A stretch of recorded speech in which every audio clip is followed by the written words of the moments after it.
Learn how to create, sustain, and scale up your print-on-demand business with the latest tips, guides, and strategies to help you start selling and making money today.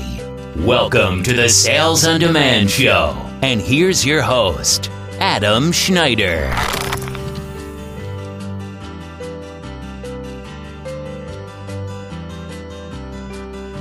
Hi everybody, welcome back to the Sales on Demand Show. This is episode 40. And the title is Integrating Print on Demand with Your Non-Profit Cause. My name's Adam Schneider. I'm the host. So this episode is a little bit different. I'm sort of speaking to a different audience. However, if you've been listening to the show up until this point, this is a good episode to listen to, especially with if you're thinking of going into email marketing or building a fan page and marketing to them, because this is basically the same thing, is integrating print on demand with a nonprofit cause. Is the strategy is the same as if you build a Facebook fan page or some kind of Instagram account that's really niche focused, and you start marketing print on demand to those people. This is the same process. So just what's happening lately, it's now the beginning of November. Of course, Canada has had snow on the ground for like 2 months now. So, I mean, it basically feels like winter here, and that's just not going to change till like May. So I miss summer, and I guess I'll go skiing a few times, but I don't know. I just really love summer so much, and I miss it. Anyway, so Christmas is getting closer, and hopefully you'll start to see a lot more sales activity. I know that I am seeing a very nice increase in my Etsy sales, which is, yeah, cool, sweet, awesome. Hopefully Amazon starts getting that perk as well. It's going up, but not quite as quickly as Etsy does. I don't know why, but I don't run the show behind the scenes. You know, Amazon and Etsy are two different platforms. So in any case, let's get started. So let me tell you a little bit about me and why I'm doing this particular episode. I was contacted by somebody who's involved in kind of an activist cause that is sort of related to politics.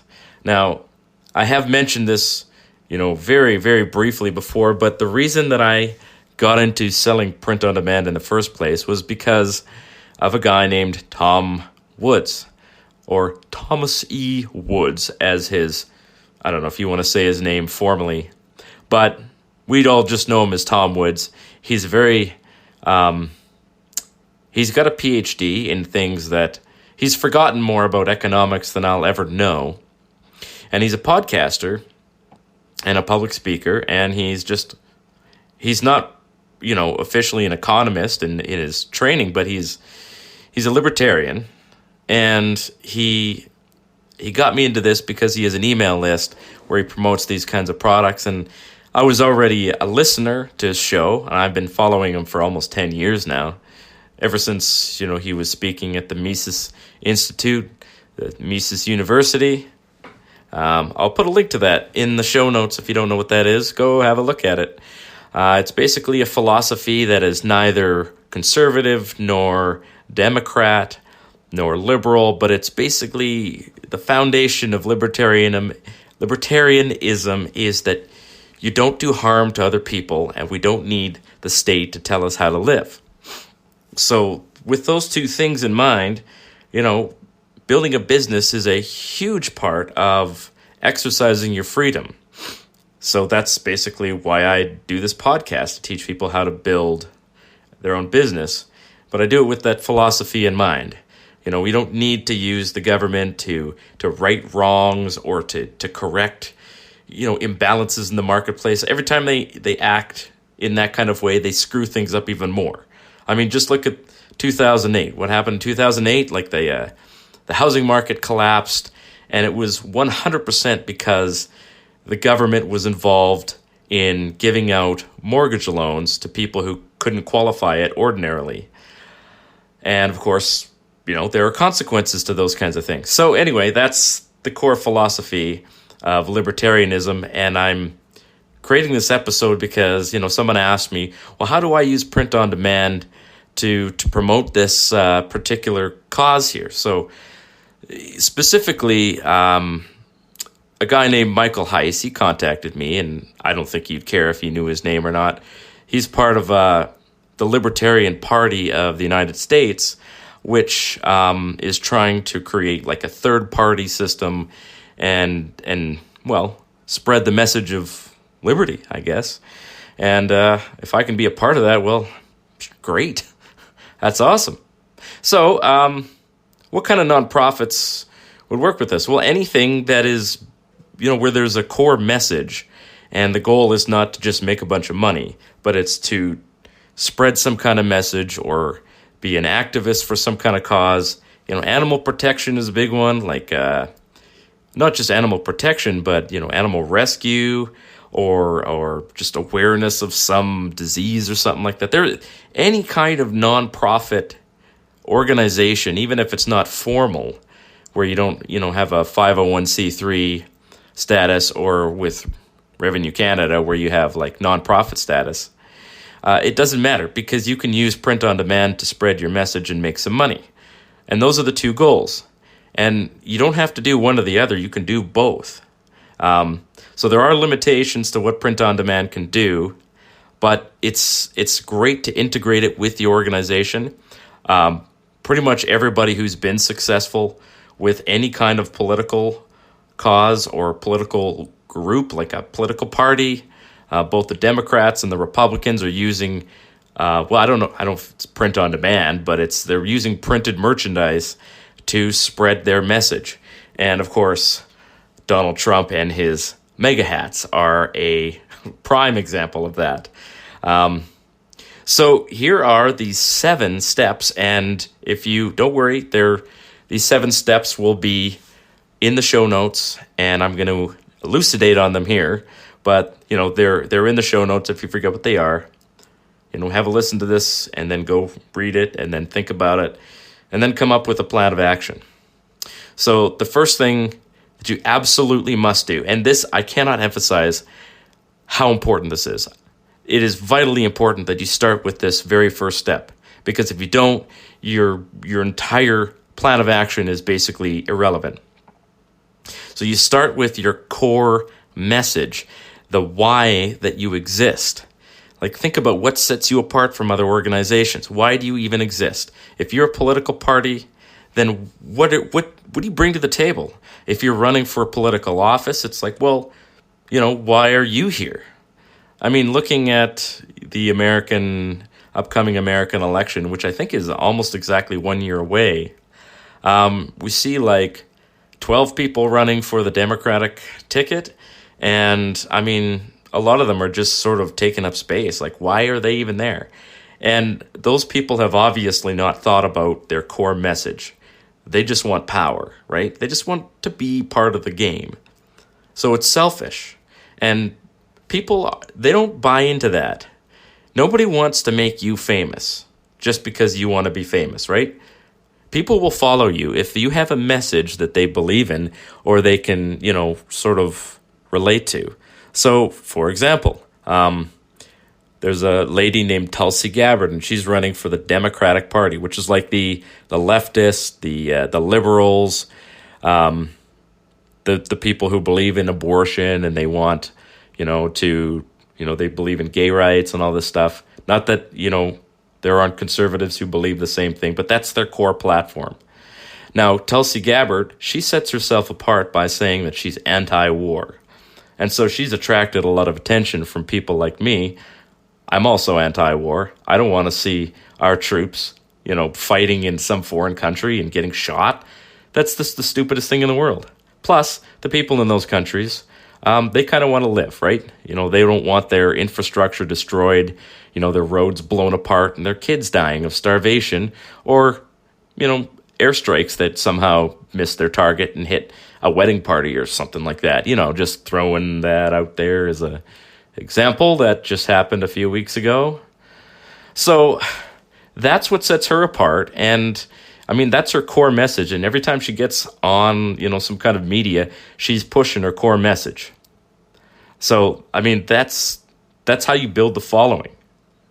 So step 2 is once you've got your core message, you got to cut that message down to a few key phrases.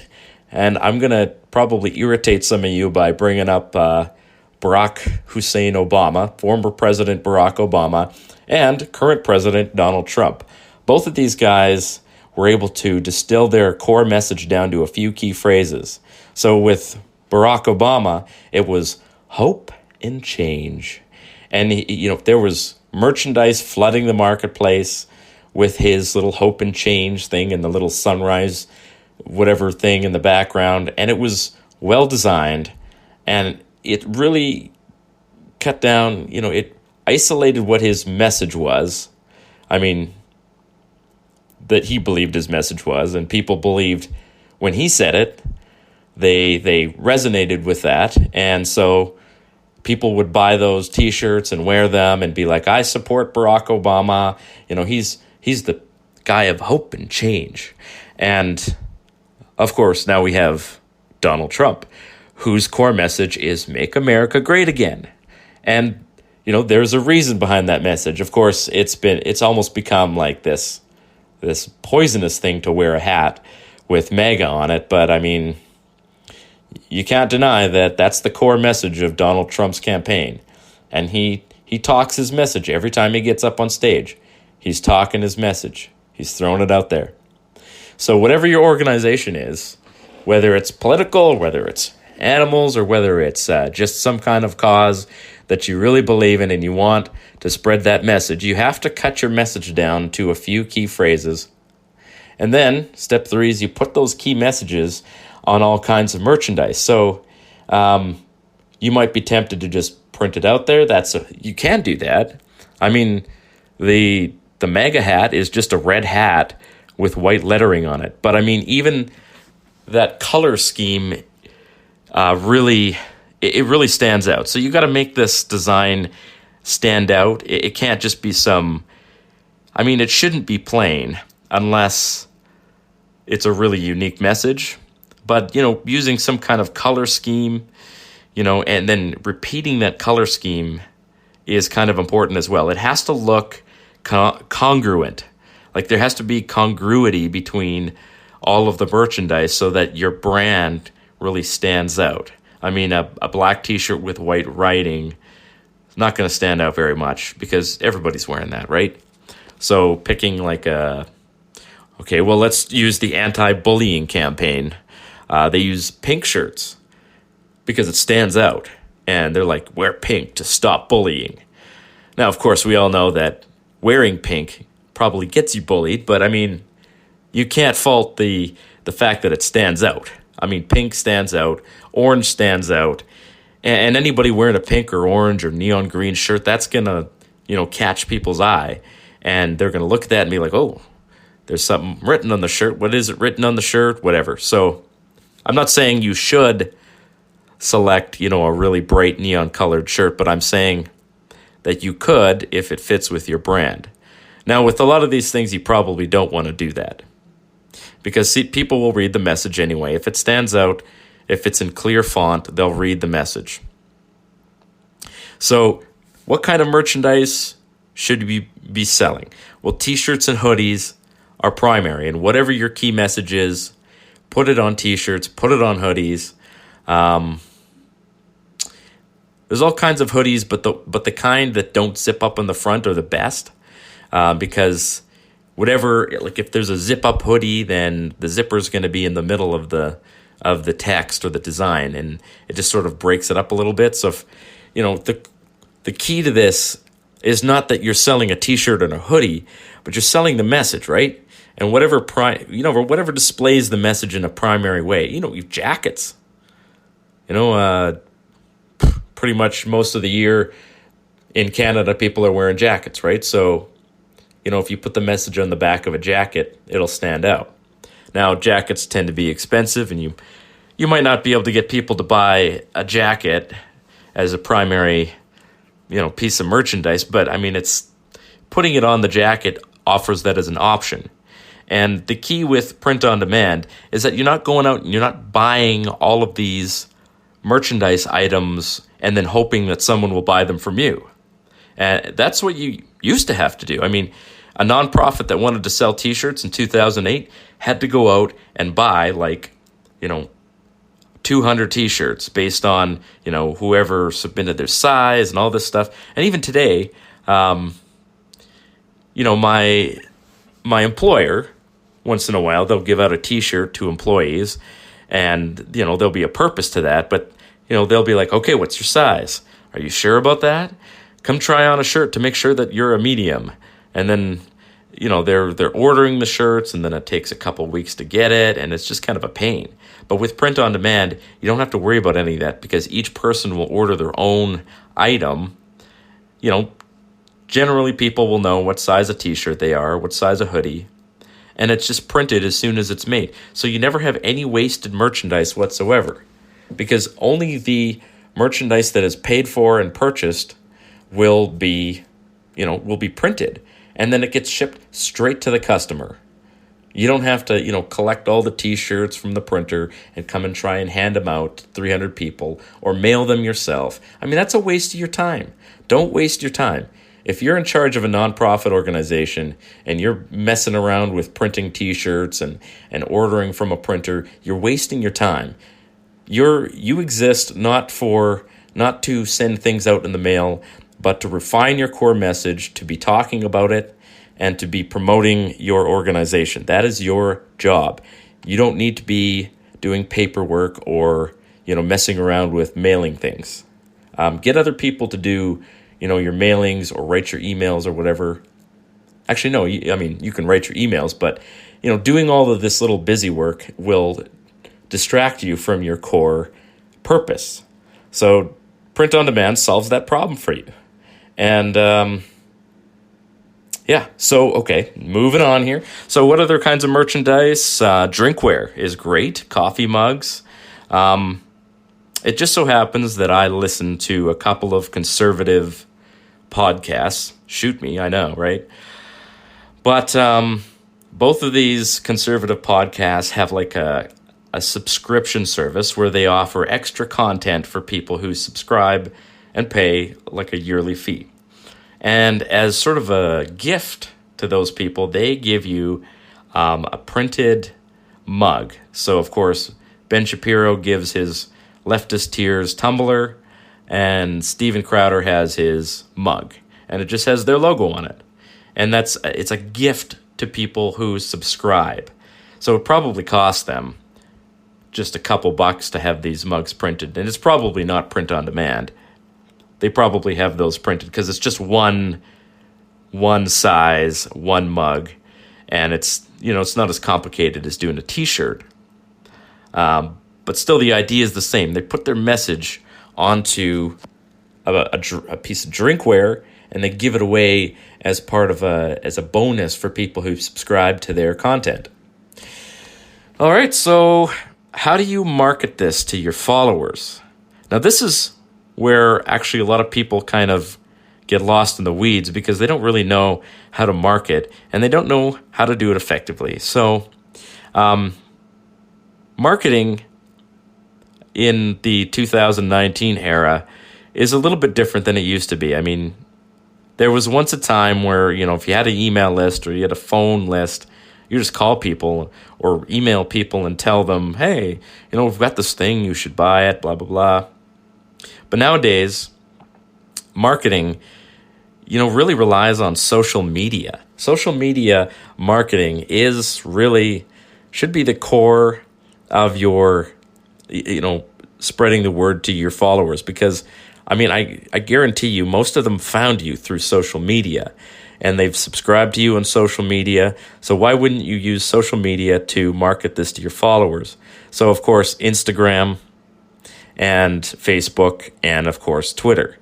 Now, this is where this overlaps a little bit with building a niche on Instagram or Facebook or even Twitter, I guess, and then marketing to people, but not in a nonprofit way. You're trying to make some money. You can build your social media account around a niche.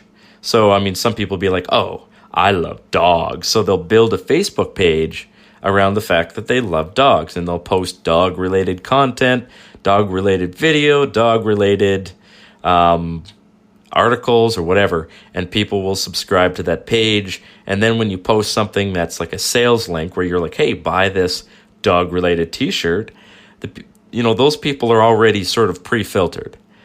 They already know, that you're a dog thing, and if they see you posting something that has to do with dogs and it's a t-shirt, well, they're a little bit more likely to buy that from you than they would if it just popped up in their news feed and they didn't have any idea who you are. And the pre-filtering also, it makes it easy to know who's a raving fan and who's just mildly interested. Because people who are mildly interested in something, they're not going to engage with a Facebook page. They really don't care. It's not going to pop up in their news feed. But people who really care about something, they'll subscribe to a Facebook page and they'll engage with the people on that page. And it's more likely that post promoting your t-shirt or whatever it is going to pop up in their newsfeed because they're engaging with your page more. And Facebook shows content to people who engage with that content more. So that's kind of what Facebook's algorithm does. So it just kind of filters out the people who are not likely to buy it regardless.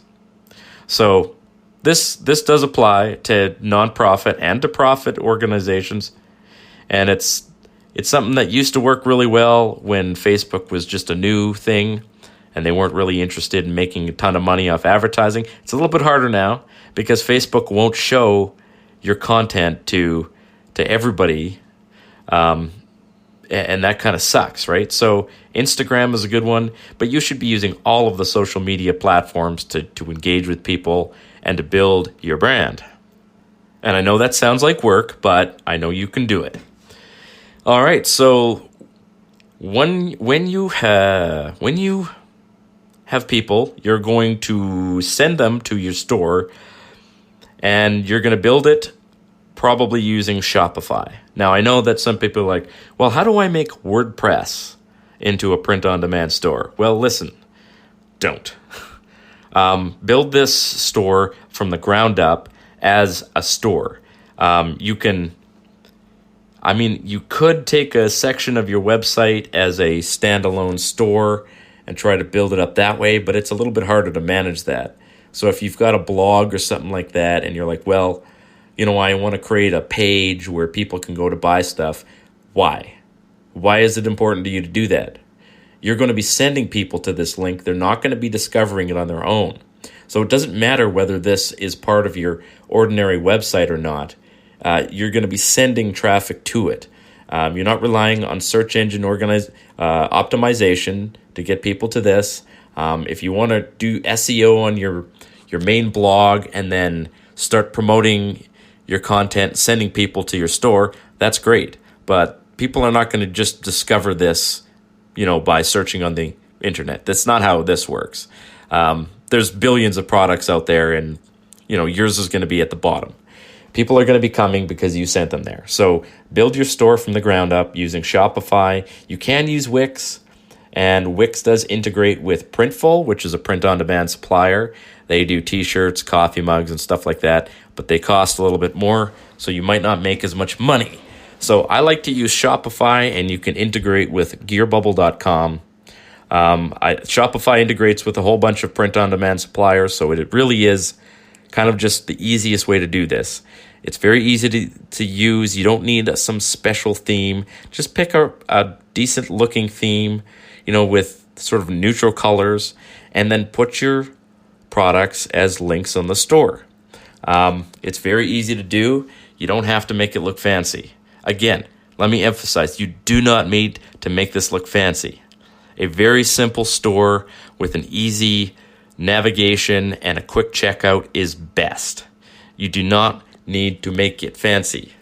And I'm emphasizing that because I might have listeners who have never done this before, and you're tempted to, add a whole bunch of pictures and stuff like that and trying to make mock-ups with people wearing the shirt. You can, if people will send you pictures of them wearing the shirt, that's fantastic.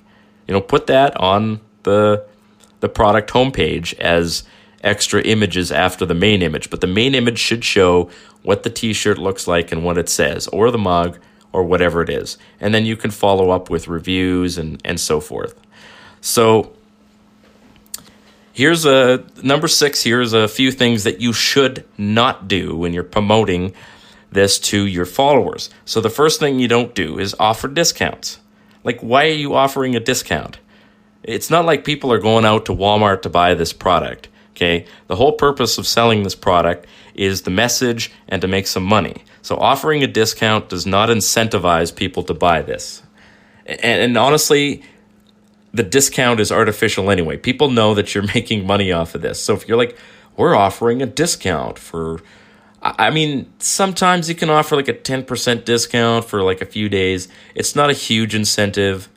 I mean, you can do it, but I don't expect it to be a huge factor in people's decision. The message is the key.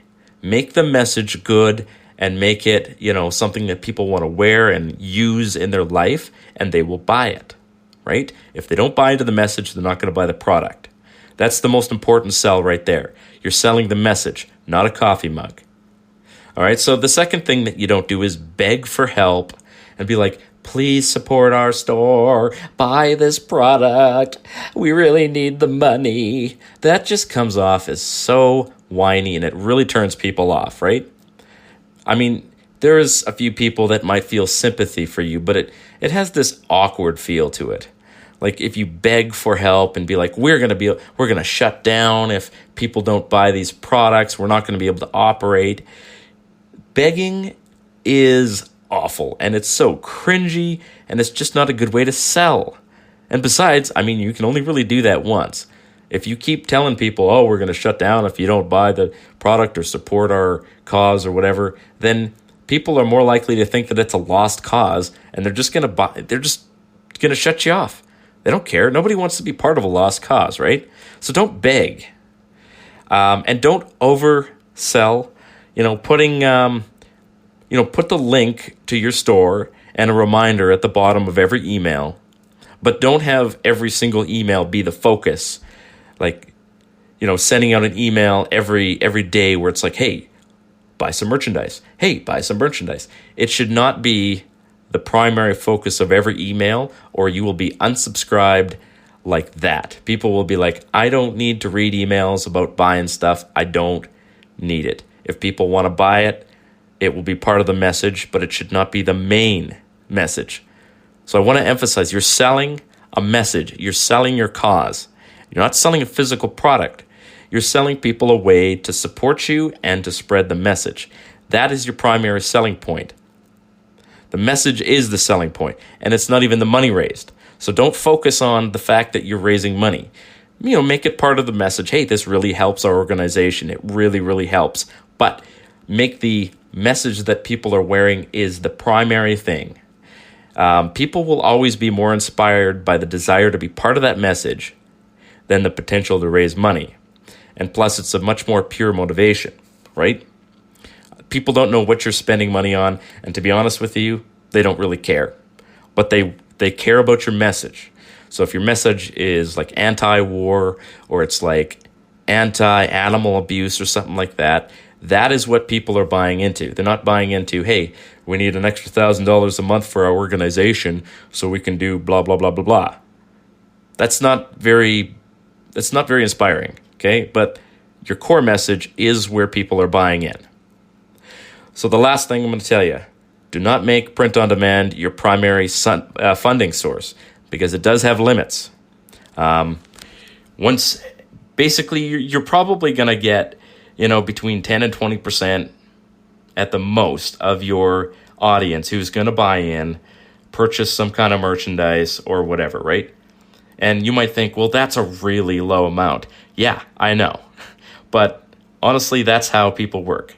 Most of the world is, mentally they're engaged with everything around them, but when it comes to actually committing money or time or, more than just the very bare minimum, as soon as it costs something, people tend to sort of wash out.